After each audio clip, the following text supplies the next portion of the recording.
അനുമോളുടെ ഗ്രോത്തിൽ കുരു പൊട്ടി ഒലിച്ച് എല്ലാവരും അകത്തോട്ട് കയറിയപ്പോഴത്തേക്ക് ബിൻസിക്ക് സഹിക്കാൻ പറ്റുന്നില്ല. ബിൻസി ചെന്നപ്പോ തൊട്ടേ ഇങ്ങനെ ഭയങ്കരമായിട്ടും ഒരു എന്താ പറയാ വിറളി പിടിച്ചണക്കോ അങ്ങനെ എങ്ങാണ്ടൊരു വേർഡ് ഉണ്ടെന്ന് തോന്നുന്നു.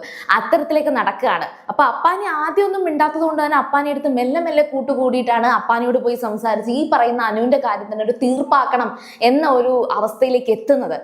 ബാക്കി സംഭവിച്ചത് ഇന്നലെ അർദ്ധരാത്രിയാണ്. അപ്പോൾ എന്തായാലും ശരി, നമുക്ക് ഇന്നലത്തെ കാര്യത്തിൽ ഒരു ചെറിയ ക്ലാരിറ്റി വരുത്തണം എന്ന് എനിക്ക് തോന്നി. അതുകൊണ്ട് തന്നെയാണ് രാവിലെ ഈ ഒരു വിഷയം തന്നെ എടുത്തുകൊണ്ട് വന്നത്. സോ സീരിയൽ ഗ്രാമം നിങ്ങൾ ഫസ്റ്റ് ടൈം കാണുകയാണെങ്കിൽ ഉറപ്പായിട്ടും ചാനൽ സബ്സ്ക്രൈബ് ചെയ്തിട്ട് കാണാം. ശരിക്കും പറഞ്ഞാൽ ഇന്നലെ റെനയൊക്കെ വന്നു. അവരുടെ അടുത്ത അനുമോൾക്ക് അങ്ങോട്ട് കുറച്ച് സ്പേസ് കിട്ടി സംസാരിക്കാൻ. റെനയെടുത്ത് ഇങ്ങനെ ശൈത്യമായിട്ടൊരു വഴക്കുണ്ടായി എന്നൊക്കെ പറഞ്ഞു വെച്ചിട്ടുണ്ട്.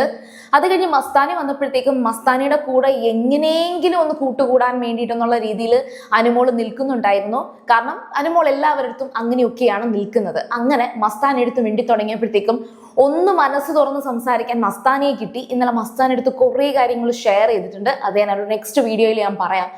അങ്ങനെ ഇരിക്കുമ്പോഴാണ് ഈ പറയുന്ന അപ്പാനി വന്ന് നേരിട്ട് അനുമോളോട് ഈ ഒരു ബിൻസിയുടെ കാര്യം സംസാരിക്കുന്നത്. പക്ഷെ ഇവർ ഈ പറയുന്നതില് അനുമോളുടെ കുറ്റമായിട്ട് ചൂണ്ടിക്കാണിക്കുന്ന രണ്ട് കാര്യങ്ങളുണ്ട്. ഒന്ന്, ബിൻസിയും അപ്പാനിയും അവിടെ അടുത്തടുത്തിരുന്ന് സംസാരിച്ച സമയത്ത് പുറത്ത് അപ്പാനിയുടെയും ബിൻസിയുടെയും റിലേഷൻഷിപ്പ് നെഗറ്റീവ് ആകും എന്ന രീതിയിൽ അനുമോള് സംസാരിച്ചിരുന്നു. ഇവരെന്താ ഈ കാണിക്കുന്നത്, ഇത് പുറത്തൊക്കെ ഇത് മോശമായിട്ടേ പോകത്തുള്ളൂ എന്ന് അവിടെ ഇരുന്ന് സംസാരിച്ചതാണ് അനുമോള് ചെയ്ത ഒരു തെറ്റായിട്ട് ബിൻസിയും അപ്പാനിയും ചൂണ്ടിക്കാണിക്കുന്നത്. അപ്പോൾ അക്ബറൊക്കെ വന്നിട്ട് അടുത്ത് നിന്നിട്ട് മറ്റേ കൈ പിടിച്ച കാര്യം പറയുമ്പോഴൊക്കെ അക്ബർ വന്നിട്ട് കൈ പിടിച്ച ഇവിടെ ആർക്ക് എന്ത് തോന്നാനാടി എന്നൊക്കെ ഇങ്ങനെ ചോദിക്കുന്നുണ്ട്.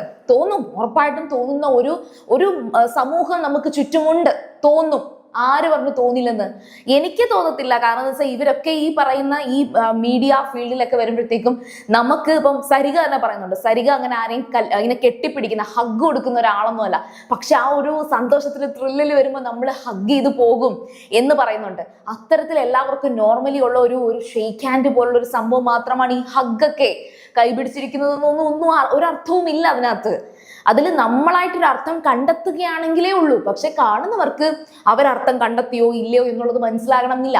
ഇനി രണ്ടാമത്തെ അനുമോളുടെ തെറ്റായിട്ട് ബിൻസി ചൂണ്ടിക്കാണിക്കുന്ന കാര്യം എന്ന് പറയുന്നത്, ബിൻസി എവിക്റ്റ് ആയതിനു ശേഷം അപ്പാനിയെടുത്ത് ഒരു വഴക്ക് നടന്ന സമയത്ത് നിങ്ങൾ കാരണം ഒരു പെങ്കൊച്ച് ഇറങ്ങി പോകേണ്ടി വന്നു എന്ന് പറഞ്ഞത്.